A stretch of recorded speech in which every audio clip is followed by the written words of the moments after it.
এই নাও গিন্নি, যা বলেছিলে সব এনেছি। এনে আমার মাথা কিনে নিয়েছো একেবারে। এবার আমি সারাদিন এখানেই বসে থাকি আর রাবণের গোষ্ঠীর রান্না করি। তোমার আর কি? আহা, তুমি এত রাগ করছো কেন? রাগ করবো না তো কি? হ্যাঁ, দেখো, আমার মাথা গরম করিও না কিন্তু। যত সব রাক্ষসের দল এসে জুটেছে আমার কপালে। আহা, আস্তে আস্তে, শুনতে পাবে তো। দাদার ছোট ছোট ছেলে ওরা এই কদিনের জন্য কাকার বাড়ি বেড়াতে এসেছে। দুদিন পরেই তো চলে যাবে বলো। দরদ একেবারে উঠে উঠেছে দেখছি দাদার ছেলেদের প্রতি। ওরা ছোট না, বুঝলে? ওরা ছোট না, ওরা একাই 100 জনের খাবার খায়, আর আমি রান্না করতে করতে মরে যাচ্ছি। বৌদি কটা দিনের জন্য বাপের বাড়ি গেছে, তাই ওদের আমাদের কাছে রেখে গেল। একা একা ওরা কোথায় থাকবে বলো? আমার হয়েছে যত জ্বালা, হাড় চালিয়ে খেলে যত সব। ওরা না হয় একটু বেশিই খায়, কটা তো মাত্র দিন বলো। তোমার লজ্জা করে না বলতে? তোমার দাদা না হয় বিদেশে বড় চাকরি করে, তাই তার ছেলেদের খাবার খরচ জোগাতে পারে। তোমার সামান্য ব্যবসা, ওদের খাবার জোগাড় করতে তো এবার আমাদের পথে বসতে হবে। কি করবো বলো দেখি? বৌদি বললো, তাই আমি না করতে পারলাম না। মুখ বুজে থাকো আর কি। আমি এই তোমাকে সাফ বলে দিচ্ছি, ওদের বাড়ি পাঠানোর ব্যবস্থা করো, না হলে আমি বাপের বাড়ি চলে যাব। তখন দেখবো কে এই রাবণের গোষ্ঠী রান্না করে।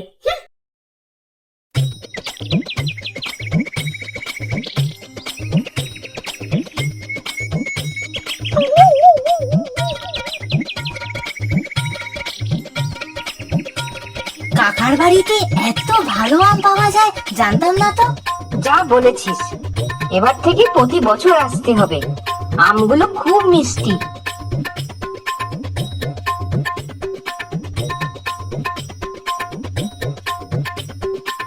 ঠিক বলেছিস, আর কাকিমাও কত ভালো ভালো রান্না করে খাওয়াচ্ছে আমাদের, বল। খাবারের নাম শুনতেই খিদে পেয়ে গেল আবার। আমগুলো তো সব শেষ। চল কাকিমাকে গিয়ে বলি, এতক্ষণে নিশ্চয়ই রান্না হয়ে গেছে। সকালে কাকাকে দেখলাম এত বড় একটা মাছ কিনে এনেছে। মাছ ভাজা খাবো, চল চল।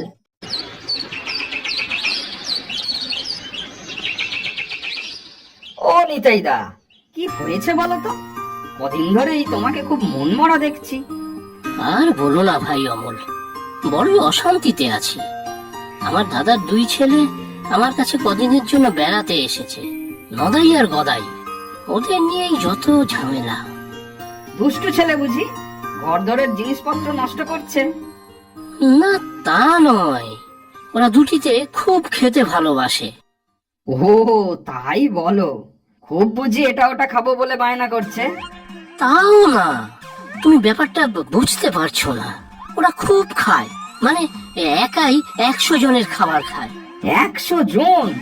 বলো কি, বাড়িয়ে বলছো নাকি? এর বেশি তো কম না। সেই নিয়েই তো গিন্নির সাথে রাত দিন অশান্তি হচ্ছে। রান্না করতে করতে গিন্নির অবস্থা কাহিল। তাহলে তো বেশ ঝামেলার মধ্যেই আছো দেখছি। ঝামেলা বলে ঝামেলা।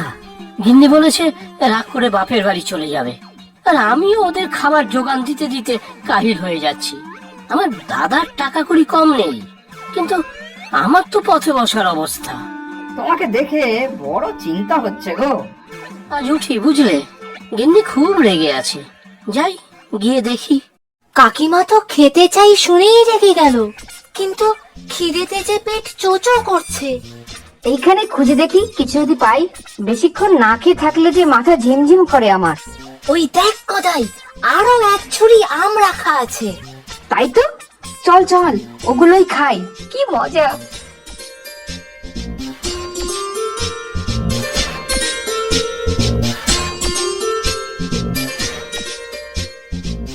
হাই হাই হাই হাই হাই, এ কি সর্বনেশে কাণ্ড! এই আমগুলো তোরা কোথায় পেলি? হ্যাঁ, ওই তো ঝুড়িতে রাখা ছিল, খুব খিদে পেয়েছিল তো তাই খেয়েছি। তোদের কি এতটুকু লজ্জা নেই? ওই আমগুলো তোর কাকা বিক্রি করবে বলে রেখেছিল, তাও খেয়ে ফেললি? হাই হাই হাই হাই, তোরা মানুষ না হাতি? সারাদিন খেয়েই চলেছিস। ও কাকিমা, রাগ করো না, আমাদের যে খালি খিদে পায়, কি করব বলো? কবে যে বিদেয় হবে তোরা? হে ভগবান, আমার কপালেই জুটলো যত সব। আমাদের কাঁঠাল বাগানের কাঁঠাল যে একবার খেয়েছে সে সারা জীবনেও বলবে না। তা যা বলেছ সুজনদা, একটা কাঁঠাল দিয়েছিলে গতবার, এই এত বড় বড় কুয়া। তবে বড় হলেই যে কাঁঠাল ভালো হবে তা নয়। আমাদের গাছের কাঁঠাল মধুর মতো মিষ্টি, বুঝলে? হ্যাঁ, সেটাও ঠিক। দেখ রতন, যা বুঝিস না তা নিয়ে কথা বলিস না। আমাদের কাঁঠাল বাগান তো আর আজকের নয়, লোকে তো আর আজ থেকে খাচ্ছে না, প্রতি বছর গাছ বায়না করে যায়। সে তোদের অনেক দিনের বাগান, হতেই পারে। তার মানে আমাদের গাছের কাঁঠাল খারাপ তা নিশ্চয়ই নয়। এইটুকুটুকু 4-5টা কাঁঠাল হয় গাছে, তার আবার কত বড়ায়। তোদের গাছের কাঁঠাল তো সব সার দিয়ে বড় করা, না আছে কোনো স্বাদ, না আছে কিছু। লোককে ভুল বুঝিয়ে বিক্রি করিস। এই তো গত বছর ও পাড়ার বিমল বলল তোদের গাছের কাঁঠাল খেয়ে ওর ছেলের খুব শরীর খারাপ, হাসপাতালও নিয়ে যেতে হয়েছিল। সব সব মিথ্যে কথা। আমার নামে লোকের কাছে কুৎসা রটানো, যাতে আমার কাঁঠালগুলো আর বিক্রি না হয়। লোকজন তো আর বোকা নয়, তারা ঠিক জানে কোনটা ভালো কোনটা খারাপ। এই তো আমার বাগানে এসে গাছ বায়না করে গেল। বাড়ি আমার ব্যবসাদার এসেছেন, আমার সাথে টেক্কা দেওয়ার মতলব। আমি সব বুঝি, বুঝলি? কি ভেবেছিস? আমাকে ভয় দেখাচ্ছিস কি? সব খবর আমার কাছে আছে। কি কি খবর আছে তোর কাছে? মুখ সামলে কথা বল, বলে দিলাম।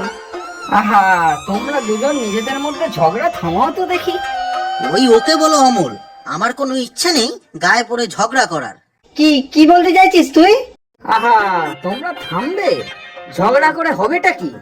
তার চেয়ে কাউকে খাইয়ে বিচার করো কার কাঁঠাল বেশি ভালো। তা এমন কাউকে পাবো কোথায়? যাকেই ডাকবো তাকে যে এই রতন আগে থেকে হাত করে রাখবে না তার কি মানে?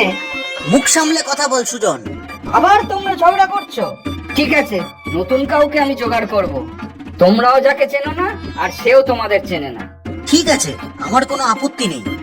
আমারও নেই। সামনে রবিবার এই দোকানেই তাহলে খেতে ডাকবো ওদের। ঠিক আছে, সেই কথাই রইলো।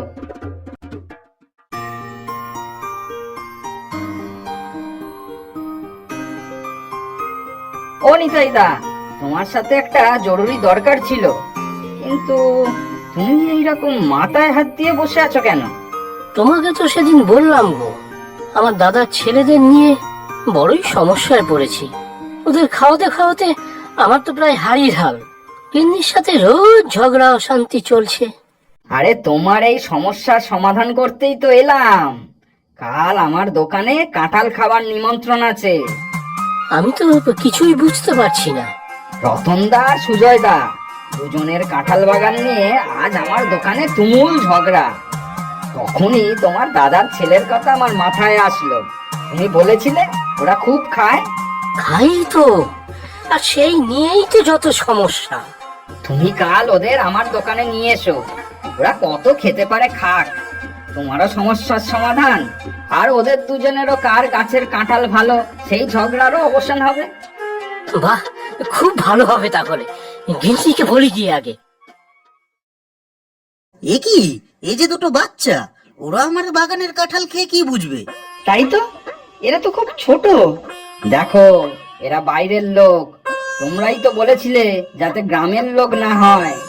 কি খোকারা, কাঁঠাল খেয়ে বলতে পারবে কোনটা ভালো আর কোনটা খারাপ?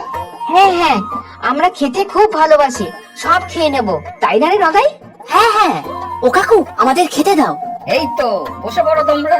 তবে একটা দুটো খেয়েই ফস করে কাঁঠালের গুণ বিচার করলে হবে না, কিন্তু বেশি করে খেয়ে তারপর ফলাফল বলতে হবে। এই কটা মাত্র কাঁঠালে আমাদের কি হবে? ছোট ছেলে, তোমরা কত খাবে? আগে খেয়ে বলো কোনগুলো বেশি ভালো।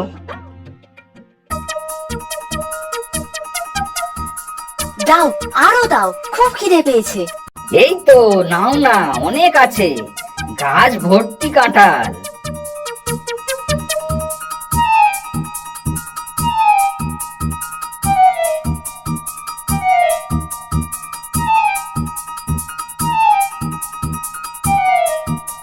ও অমল, এই বাচ্চা দুটোকে পেলে কোথায়? এরা তো প্রচুর খায়। আমাদের নিতাইদার দাদার ছেলে এখানে বেড়াতে এসেছে। এরা খুব খায় বলে বৌদির সাথে নিতাইদার খুব অশান্তি চলছে।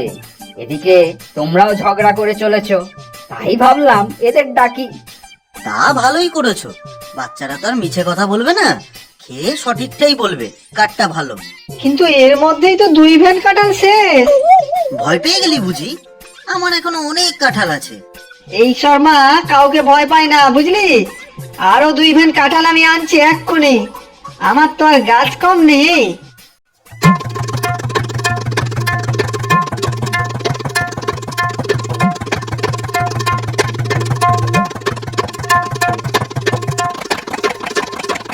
আরো দাও গো, পেটে যে ভরেনি এখনো। খেয়েই তো যাচ্ছ, কোনটা ভালো তা তো বলছো না। এভাবে সব কাঁঠালই তো শেষ হয়ে যাবে।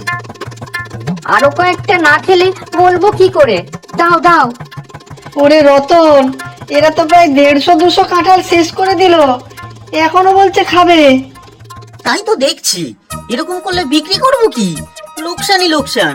হায় হায় হায়। ও অমল, এ তুমি কি করলে?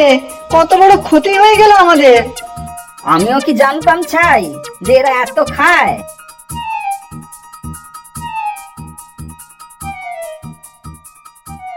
ওরে নদাই গদাই, এই দেখ আমি এসে গেছি। চল এবার বাড়ি চল দেখি। মা এসেছো?